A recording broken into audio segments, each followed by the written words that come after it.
Primeiro de tudo, boa noite a todos, né? Obrigado aí pela oportunidade. E é sempre muito bom tá aqui compartilhando um pouco aqui do que a gente consegue produzir com os produtos da Vemora aí e com a parte de desenvolvimento também, né? E automação. Vou passar mais ou menos assim um overview, né? De como que é o ambiente lá. Quem não assistiu a última apresentação minha, que faz mais ou menos um ano, a gente tem um ambiente muito grande lá dentro do PagSeguro, né, com mais ou menos 4.000 VMs. A gente tem toda a stack da Viralize lá. Então, a gente utiliza o VRA como um portal de catálogos, né, onde a gente entrega produtos, né, como serviço, produtos de infraestrutura como serviço, e dentro desses produtos a gente tem máquina virtual, tem banco como serviço, a gente tem VIP com F5, a gente tem namespace, a gente tem uma gama bem grande de automações dentro do VRA, né? Então, assim, dentro de toda essa gama aí, a gente criou esse ambiente mais ou menos em 2018, né, com o intuito de ter uma cloud interna e dividir um pouco da carga que a gente tinha na AWS, né? Então, e dar mais ou menos a mesma experiência que o dev tinha com a AWS, porém dentro de casa com o VRA. Tá? O que a gente percebeu durante o tempo de uso, né, da galera com o nosso ambiente, né? Que muitas vezes a galera subia as máquinas, principalmente recursos, né? Eu vou falar mais da parte de recurso computacional. A galera subia as máquinas virtuais, muitas vezes para fazer algum teste ou coisa assim do tipo, né? E acabava esquecendo os recursos lá, ou subia aplicações e o projeto não acabava não andando, e acabava que ficava lá e ficava esquecido, consumindo recurso, esse recurso ficava lá e recurso, sabe como custa dinheiro, e a gente precisa recuperar esses recursos, né? Então, o Terminator foi criado justamente para ficar verificando, né, no ambiente,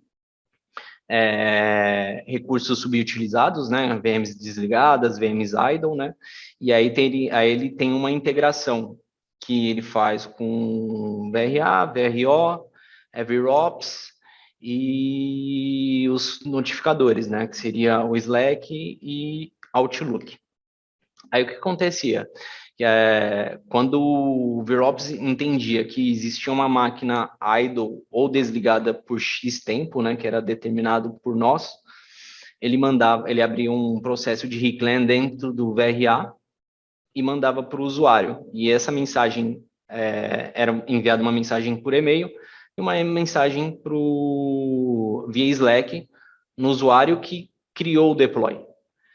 E ia também uma mensagem no inbox do usuário dentro do VRA. Só que muitas vezes o que acontecia, essa notificação, ela era enviada somente quando startava o processo. Então ela não tinha ela não voltava a ser, o usuário não voltava a ser notificado. E muitas vezes o cara não olhava nem e-mail, nem Slack, e muito menos o inbox do VRA.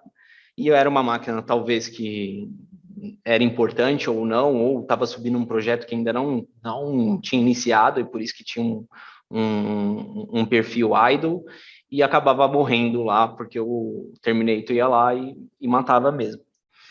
Então, essa automação aqui que foi feita, ela foi justamente para aumentar o nível de comunicações dos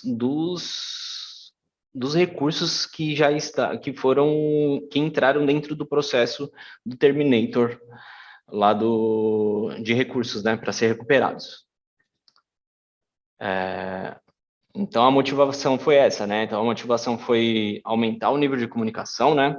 Aumentar a recorrência de notificações das máquinas virtuais, né, que possuíam o processo do Terminator ativo, trazer um pouco mais de visibilidade também para a diretoria e os times que possuíam os recursos lá no processo do Terminator pendente, lá, esperando uma atuação do usuário, diminuir o risco do Terminator excluir uma máquina que seria usada ou uma máquina que não era para ser excluída, que também poderia ter um comportamento idle, e diminuir a reclamação dos usuários, né? Porque começou a aumentar muito, porque a automação funciona.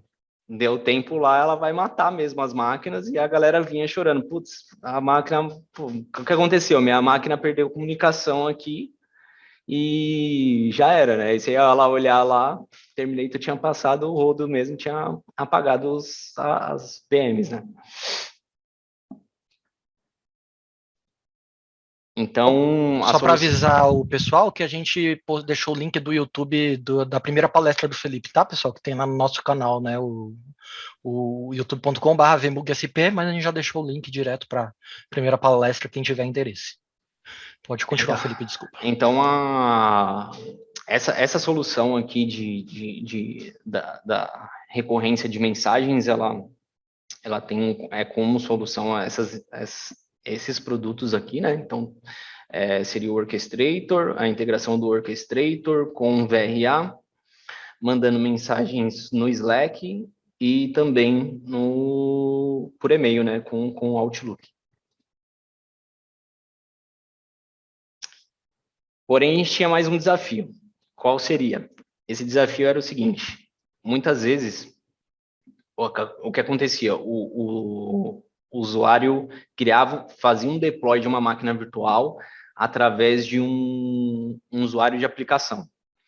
Ou, pô, eu tô de férias, não recebi o meu time não recebeu a mensagem. Porque ele validava diretamente quem fez o deploy da máquina. Aí que eu tive como solução, né? Dentro do PagSeguro tinha um time já desenvolvendo uma árvore de informações de todos os usuários, né? Para saber de quem aquele usuário fazia parte, de qual time e de qual BU e assim tudo mais. Porém, esse serviço ainda não estava pronto, né, na época. E aí, o que eu fiz? Eu falei assim, bom, eu vou tentar utilizar o que eu tenho aqui nas minhas mãos no momento, né? Então, eu criei um atributo dentro do AD, dentro do usuário de cada um dos usuários, o atributo chamado Terminator. Então, e criei também um catálogo dentro do VRA, onde o cara tinha a opção lá, a opção de colocar o e-mail do time dele e o e-mail do grupo do Slack, do time. Então, você aumenta ainda mais a possibilidade de não falhar na notificação, né? Então, a galera começava a cadastrar isso e essa informação ficava lá presa ao usuário. E aí, de acordo com o que vai passando aqui, eu vou mostrando na automação como que eu fiz para coletar essas informações, né? Bom, a automação de recorrência de mensagens é exatamente essa, tá? Então, o que acontece? Aqui, eu vou explicar mais ou menos a automação. Então, aqui, o que ele faz aqui, né? Então, ele pega o token do VRA, né? Faz um get, né? Faz um get, pega o token, depois faz um get lá no VRA e coleta apenas as máquinas que estão pendentes à informação do usuário. Se é para morrer ou não, ou se aguardando lá para morrer. Aí esse get aqui, ele traz um array. Nesse array, ele é um JSON, né, gigante, que tem tem algumas informações, né? Dentro dessas informações, ele tem o Resource ID, tem informação de quem que solicitou aquele recurso, o nome da máquina virtual, o nome do deploy. Dentro disso, eu faço eu pego e conto a posição do array. Para quê? Para que eu faço isso? Eu faço isso para criar um looping aqui, né? Eu crio como se fosse um for, né? Se você fosse fazer um script lá na mão. Então aqui eu venho aqui, eu tenho uma decisão, né? Que ele valida se o meu computador é menor que o número da minha posição. Ele sai fora aqui, né? Ele termina. E se não, ele continua. Então, aqui em definições, ele pega o nome do usuário e valida se ele é um usuário de aplicação. Se caso ele for um usuário de aplicação, ele desce para cá, faz um get no nome do usuário, no e-mail do usuário, e valida se esse e-mail, se tem dentro do e-mail, em nenhum dos campos do e-mail de usuário, tem um e-mail do grupo desse usuário de aplicação. Pega o Resource ID, pega o Business Group. E aí eu vou coletando essas informações e vou guardando. Aí dentro dessa caixinha aqui, desse script task aqui, eu formato o texto, né? Aqui eu coleto as informações do meu atributo, que eu adicionei lá de acordo com o catálogo, lá no catálogo anterior, lá, né? Do Terminator. Se caso a saída dele aqui, que ele vem para cá para essa decisão aqui, se caso a saída for null, ele segue dois caminhos, tá? Então, se caso ele for null, ele segue para um caminho que ele manda só notificação comum, que ele manda a notificação somente para o usuário. E se caso ele tiver as informações, ele manda a informação para o usuário, manda para o e-mail do usuário, para o grupo de e-mail do usuário e para o Slack do grupo do time. Esses dois caras aqui, eles são um listed, né? Então aqui eu tenho uma série de workflows rodando dentro do mesmo workflow. E aqui é um negócio interessante que eu fiz para poder ter um controle da automação, se caso eu quisesse fazer algum teste, né? Então, se eu quisesse fazer algum teste, colocava o controle em um e ele dava um bypass nas notificações, não precisava ficar mandando uma mensagem para ninguém. Eu evitava de ficar sujando lá o e-mail e o Slack da galera. Aqui, depois de ter coletado as informações da máquina e feito aqui uma conta de quanto tempo a máquina estava lá, se faltasse 2 dias para a máquina morrer, eu desligava ela. Por que disso? Ele seguia por esse caminho aqui, né? E fazia o desligamento da máquina. O porquê disso? Porque muita gente reclamava assim, putz, mas a máquina já apagou e eu não senti nem que a máquina desligou nem nada, né? Daí eu falei assim, bom, então vou me precaver aqui, vou desligar a máquina antes, que aí pelo menos o cara vai entender, falar assim, putz, alguma coisa aconteceu aqui, desligou a máquina, por que que desligou, né?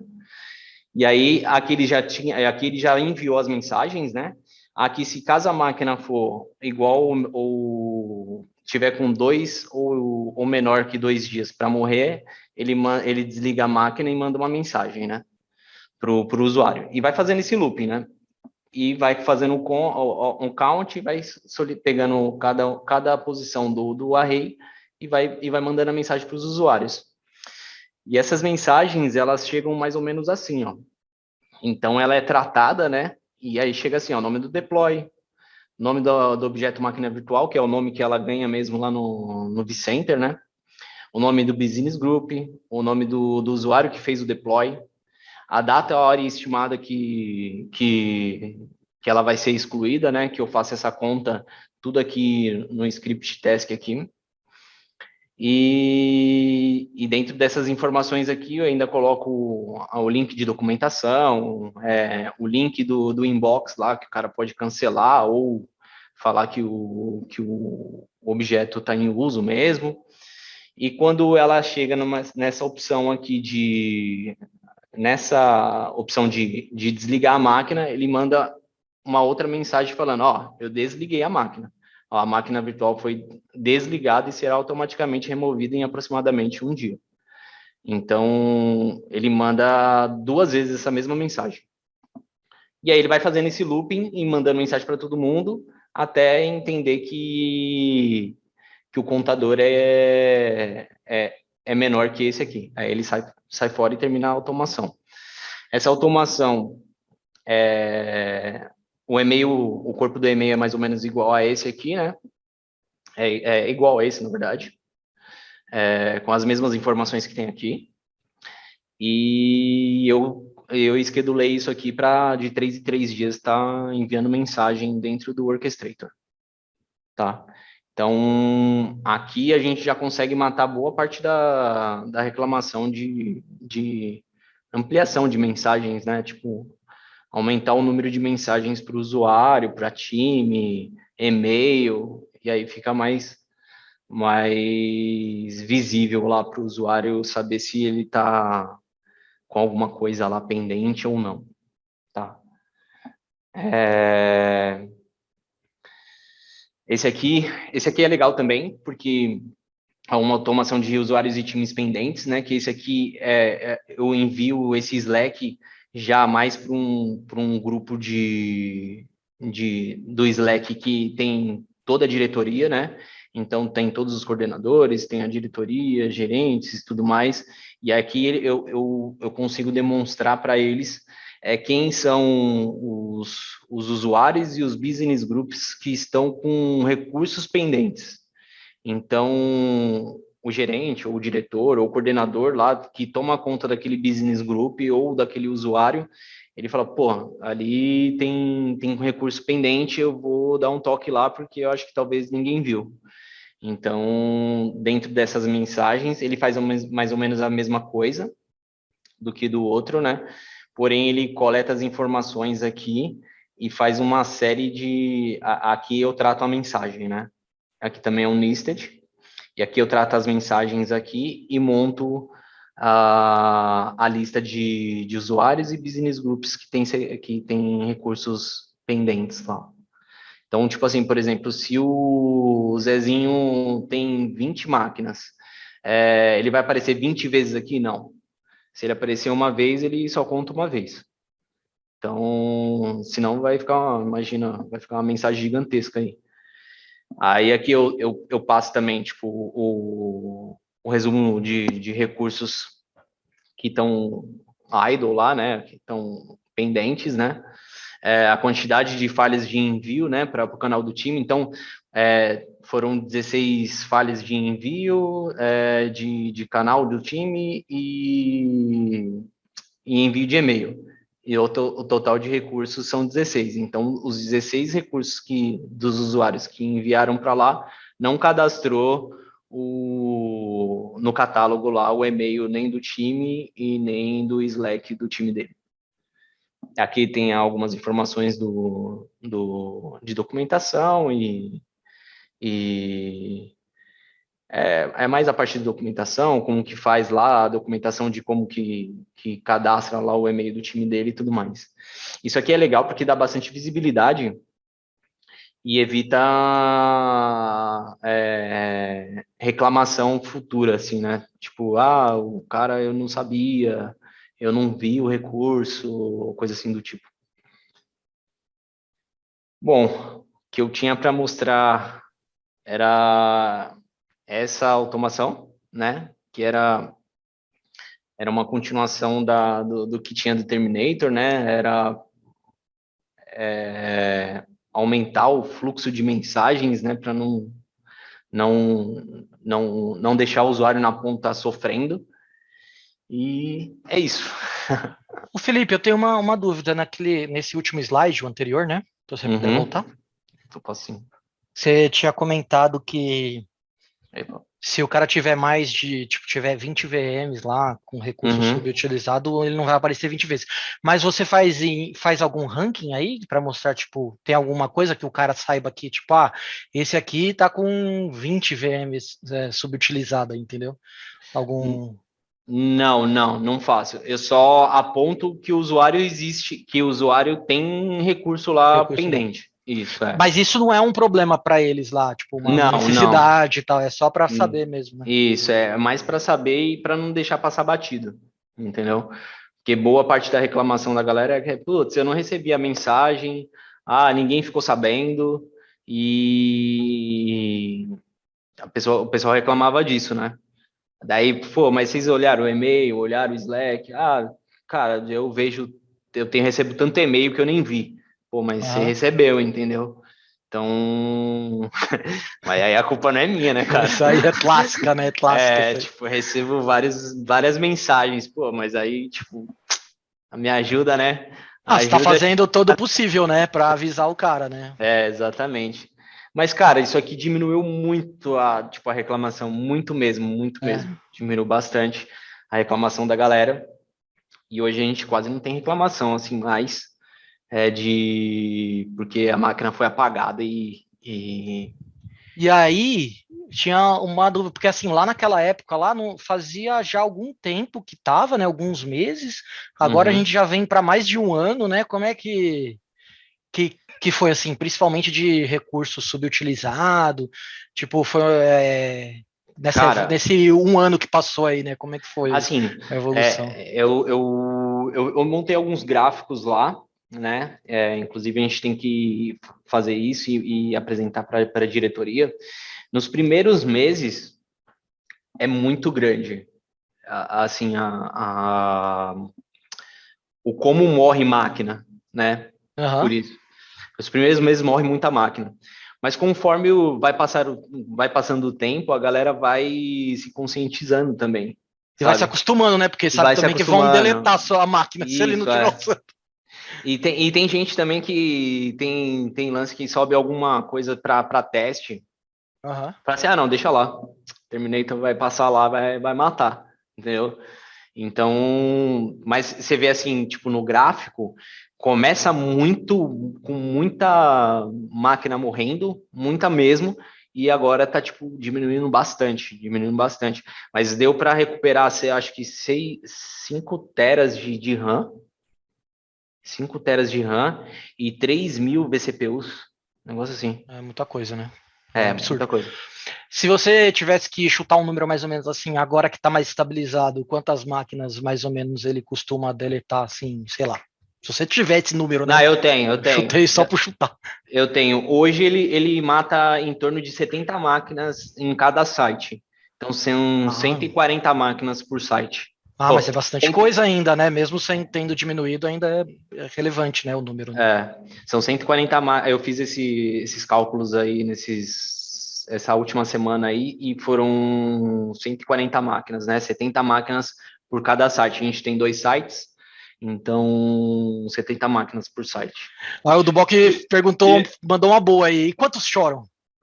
Entendeu? Agora que tá mais cara, estabilizado, melhorou então, né? A melhorou imagem. muito, cara. Melhorou muito. Hoje a galera nem chora mais. Nem chora mais porque melhorou demais. Ah, não Assim, chora. dentro da automação do Terminator também, depois eu fiz alguns ajustes, criei um allow list lá, porque tinha algumas máquinas realmente que tinha perfil, principalmente cluster de banco, né? Ah, Que tá. aplicativo passivo, tinha algumas máquinas que realmente tinha perfil idle mesmo, principalmente o nó secundário. E aí eu criei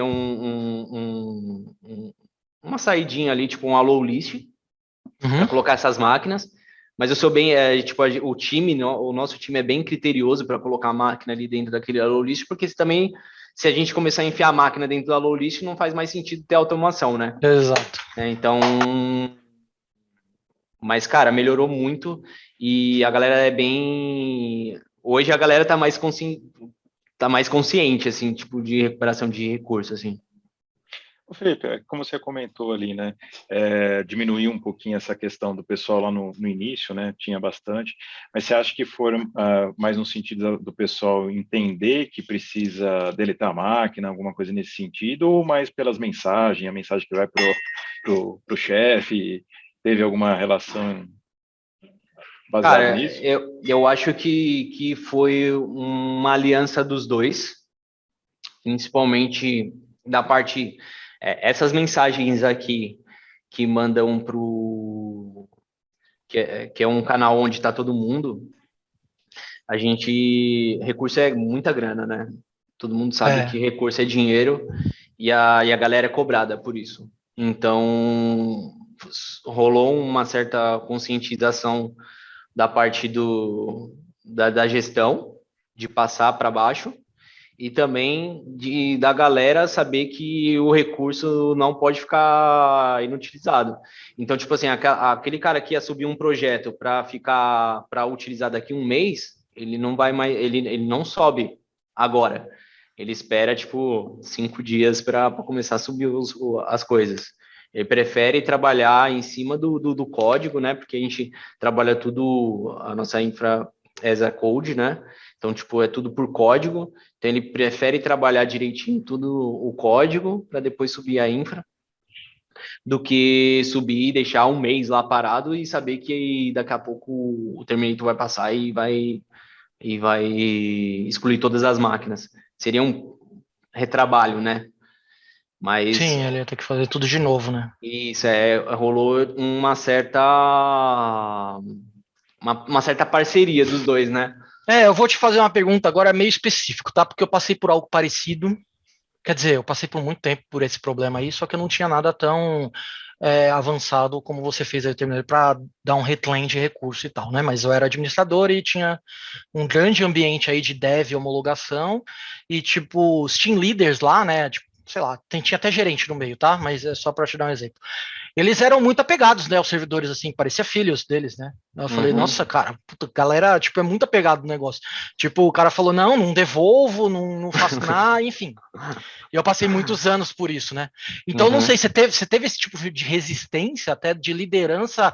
Eu não tô falando da liderança de último nível lá. O gerente, eu sei que o cara, tipo, tem que responder às vezes para diretor e vai ter que acatar. Mas às vezes, tipo, eu tinha muita discussão com o team leader, que o cara não queria de jeito nenhum. O cara ia lá e falava, ó, eu vou parar de trabalhar. Entendeu? O papo era nesse nível lá, entendeu? E era um lugar era mercado financeiro também, né? Por isso que eu tô falando assim que tem alguma comparação aí. Eu não sei se você teve esse tipo de resistência ou se chegou até você esse tipo de resistência, né?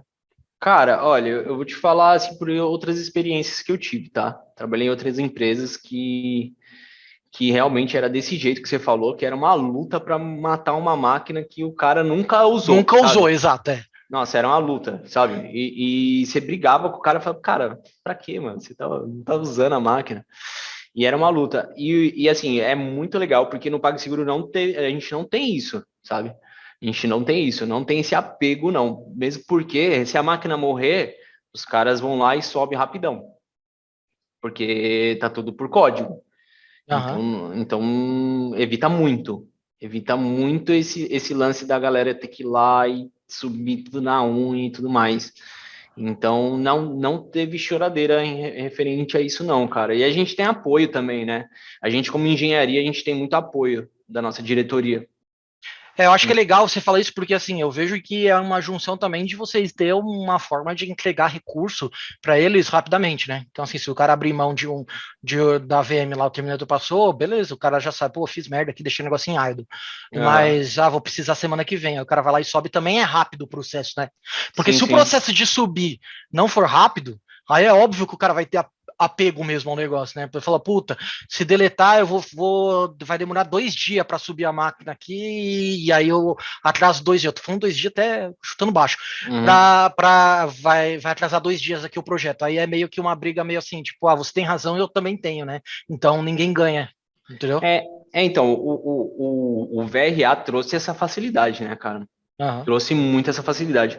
Se você vir de uma infraestrutura convencional, aí a gente volta lá atrás. É, Aquele apego, porque o cara sabe que ele vai ter aquela dificuldade, vai ter que abrir change para criar uma máquina para exato. ele e tudo mais, e PPT, mano, vai ser uma loucura para ele poder ter a máquina de novo. É, Quando o cara tem uma cloud interna e ele tem o controle dos seus recursos, é muito mais fácil, entendeu? Então, E isso fez com que a gente deu essa flexibilidade pro cara ali na ponta, entendeu? Eu falo isso porque, assim, é até para ver, não adianta você implantar um Terminator num ambiente igual esse que você já trabalhou e que eu já trabalhei também, entendeu? Uhum, Porque se eu sair deletando máquina, eu paro o projeto, entendeu? E aí uhum. eu vou arrumar um problema muito maior do que liberar recurso, né? De É, infraestrutura, entendeu? Então tem que ter uma mudança de mentalidade antes de como as coisas são e você conseguir entregar a infra rápido também pro seu cliente final, que vai ser os times de desenvolvimento lá, né? sim, sim. Então, isso porque a gente está falando do Terminator dentro do ambiente de DevQA, tá? É. O Terminator é implementado só em DevQA. Porém, eu fiz uma série de dashes no VROPS para demonstrar para a diretoria que existem muitos recursos subutilizados dentro do ambiente de prod. Seria, cara, seria tipo recuperar tanto quanto eu já consegui recuperar. A gente já conseguiu recuperar. Então, e aí surgiu aquele lance de eu mostrar o dash, daí a galera vir, pegar a diretoria, pegar o dash e falar assim, cara, peraí, esses caras aqui eu sei quem é, então vamos lá. Aí, tipo, começa a descer para todo mundo, aí a galera começa a deletar na mão. Ah, entendi. Entendeu? Porque assim, o Terminator. Você não vai passar o Terminator lá, mas você Lá, consegue mas eu mostrar, pelo menos. consigo mostrar pelo menos para eles que, tipo, existem muitos recursos que são subutilizados no ambiente de prod e que é possível ser recuperados, entendeu? Uhum. Bem legal. Bom, eu vou fazer a pergunta clássica que a gente conversou sobre isso da outra vez, mas a gente está com um público diferente aqui já faz um ano, né? Sobre a parte de desenvolvimento, o que você usou para criar todo esse processo? A gente sabe, né? O VRA e o Orchestrator, né? São a base, a ferramenta, mas você teve que fazer scripts, fazer bastante coisa, né? Para entregar para ele, para as ferramentas, para conseguir fazer isso, né? O que você usou e tal? O que você precisou obter assim de conhecimento para poder chegar a fazer esse tipo de automação? Cara, assim, mexeu com o VRO, o mínimo é um pouquinho de JavaScript, tem que saber. Então, tudo que eu fiz aqui de action, tinha coisas que era muito mais fácil fazer em action, né? Então, fiz muitos scripts em action com JavaScript, com função e tudo mais. E REST API, né? Não tem como, tipo, hoje em dia a gente usa muito REST API. É que você tinha que consumir as APIs lá para poder fazer todas as automações que você estava fazendo. Exatamente, mas basicamente é tudo que a gente tem no Orchestrator. Eu utilizei tudo que a gente tem no Orchestrator, que facilita muito, e JavaScript. Eu falo sobre isso porque às vezes, né, sempre surge o medo do cara de infra não sabe e tal. JavaScript eu não manjo nada, tá? Assim, teria que estudar, então não sei nada, tá, pessoal? Assim, de programação. Sou formado em análise de sistemas, assim, passei só colando, tá ligado? Assim, porque eu não gosto de programação. Mas isso não vem ao caso. REST API, por exemplo, tipo assim, eu não uso no dia a dia, mas eu sei consumir uma se eu precisar, entendeu? Porque não é um negócio difícil, tem a documentação lá, você lê e você aprende, entendeu? A maioria das coisas aí, eu imagino que JavaScript também não deve ser coisa de outro mundo e tal, enfim. Se você estudar um pouco, né, você consegue começar a fazer alguma coisa. Vai sair uma bosta no começo? Provavelmente, mas aí você vai melhorando conforme você vai aprendendo, né? Eu tenho certeza que o primeiro que você fez deve ter sido uma bosta também, entendeu? É normal. Com certeza. Aquele parâmetro, né, Wesley? Você tinha 60 linhas, você podia fazer em 3, né? Fazer um for, um exemplo, né? Mano, às vezes você vai fazer. Eu até tô falando assim, que eu sou né, como eu te disse, eu tenho a formação em análise de sistema, mas eu nunca aprendi a programar em porra de linguagem nenhuma. E aí, nesse último emprego que eu era sysadmin e tal, eu tinha um monte de bet que fazia umas doideiras assim, mas era bet idiota, né? Que eu usava if, for, uns bagulho assim, uns bagulho básico assim. E a galera achava fantástico, né? Eu falei, mano, isso aqui tá mó porco, o bagulho tem, sei lá, tem 300 linhas pra fazer um bagulho idiota aqui. Mas eu falei, tudo bem, tá funcionando, deixa aí, né? É melhor isso do que nada. Então eu acho que às vezes é que eu sou muito daquele negócio, começa, né? Tenta fazer alguma porcaria vai sair uma bosta, mas você pelo menos começou, aí você vai aprendendo a melhorar. Às vezes entra um cara que conhece um pouco mais, te ajuda também, né? Eu tinha muita ajuda de desenvolvedor dentro dessa empresa que eu tava, né? Então os caras me ajudavam em algumas coisas e tal, baseado na minha limitação, né? E aí eu conseguia sair, às vezes sair alguma coisinha ou outra, assim, né? Entendeu? Então, às vezes só se virando você consegue, né? Cara, mas não é muito assim, se você tiver é, o conceito assim de programação, você consegue desenrolar em qualquer linguagem assim, né? Tem algumas que é mais difícil, né? Por exemplo, no meu ponto de vista, Go é mais difícil. Mas tipo Python, nossa, é facinho, cara. Então, Python eu é falo facinho. sempre do Python também, né? Porque, tipo, eu acho que é uma porta de entrada aí para o Sim. cara de infra, né? Porque aí ele pega as manhas e consegue ir para outras coisas, tipo JavaScript, outras coisas que o cara precisar para usar lá dentro de automação, né? Cara, se você fez script e programou alguma coisa em Shell Script, cara, você vai com Deus. Então. Você usou muito sed AWK, cara, ó. Vai É com que Deus. eu gosto de falar sobre isso, né? Porque às vezes a galera ainda tem. A gente tá um ano depois falando sobre isso, e a gente sabe que continua, né? Assim, o cara de infra às vezes tem medo e tal de mexer e tal, mas, mano, pede ajuda e tal. Eu trabalho numa empresa grande, eu podia pedir ajuda para desenvolvedor, né? Fala pro cara, fala, não sei nada, mano. Me explica aí alguma coisa para eu ter um pontapé, para eu saber onde procurar também, né? Porque às vezes, tipo, a gente fala, né? Só procurar no Google, né? Mas se você não souber o que está procurando, você nunca vai achar, entendeu? Então é foda também, né? Então, para dar o pontapé inicial, e aí você consegue chegar num patamar de conseguir fazer coisas assim, talvez não com o VRA, com o Orchestrator, porque são ferramentas, né, que às vezes demandam investimento aí, mas você conseguir fazer um script que já te ajuda a fazer alguma coisa, já valeu a pena, entendeu? Cara, eu acho que assim, hoje em dia a gente tem que saber um pouco. A automação tá aí para facilitar a vida, né?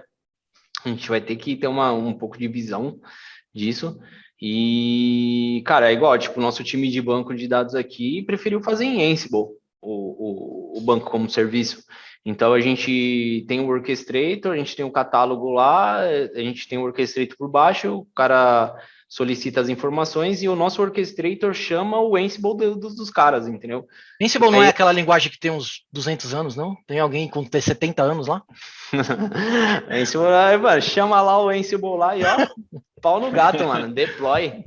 Não, Já funcionou, né? cara, Se aceitou, tá bom, sucesso. né? Ansible é sucesso também, cara.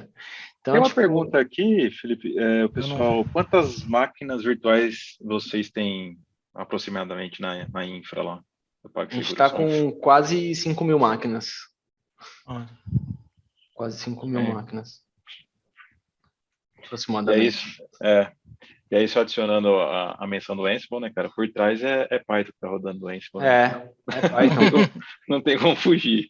Não tem, entendeu? Então, tipo, cara, assim, é igual você falou, no início, se você não botar a mão também, cara, não vai sair nada mesmo, né? É. E no início é igual tem um amigo, o brother que trampa comigo lá, o João.